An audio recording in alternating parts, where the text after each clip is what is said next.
ఉత్తర భారతాన్ని భారీ వర్షాలు వణికిస్తున్నాయి. ఎడతెరిపి లేకుండా పడుతున్న వానలతో నార్త్ ప్రజలు అల్లాడుతున్నారు. ముఖ్యంగా ఢిల్లీ, యూపీ, పంజాబ్, హర్యానా, ఉత్తరాఖండ్, జమ్మూ కాశ్మీర్ రాష్ట్రాలు వరదలతో అతలాకుతలమవుతున్నాయి.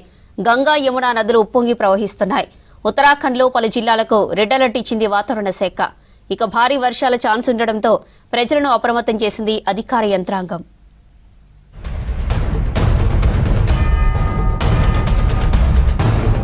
ఉత్తరాది రాష్ట్రాల్లో భారీ వర్షాలు, వరదలు కంటిన్యూ అవుతున్నాయి.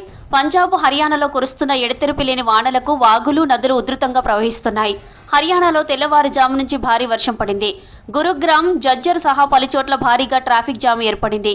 కొన్ని ప్రాంతాల్లో రోడ్లపై నీరు నిలిచిపోయింది.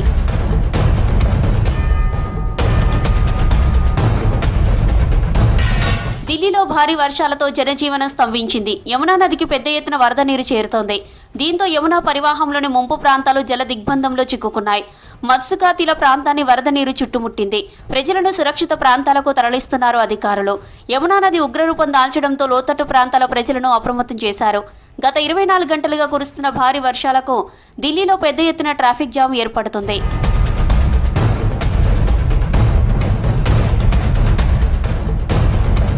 ఉత్తరాఖండ్కు హెవీ రెయిన్ అలర్ట్ ఇచ్చింది వాతావరణ శాఖ. పలు జిల్లాలకు రెడ్, ఆరెంజ్ అలర్ట్ జారీ చేసింది. దీంతో అధికారులు అప్రమత్తమయ్యారు. స్కూల్లో, కాలేజీలకు సెలవులు ప్రకటించింది సర్కార్. క్లౌడ్ బరస్టులు, ఆకస్మిక వరదలు సంభవించే ఛాన్స్ ఉండడంతో ప్రజలను అప్రమత్తం చేశారు అధికారులు.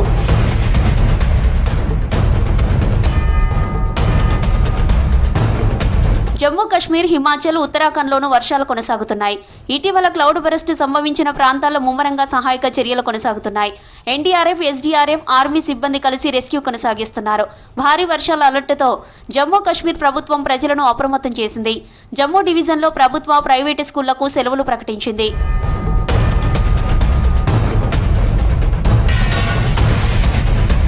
ఎడతెరిపి లేకుండా కురుస్తున్న వర్షాలతో యమునా నది ప్రమాదకర స్థాయిలో ప్రవహిస్తోంది. దీంతో ఉత్తరప్రదేశ్ ప్రభుత్వం అప్రమత్తమైంది. నది పరివాహకంతో పాటు ముంపు ప్రాంతాల ప్రజలను అప్రమత్తం చేశారు అధికారులు. ముందు జాగ్రత్తగా కొంతమంది ప్రజలను సురక్షిత ప్రాంతాలకు తరలించినట్లు చెప్పారు.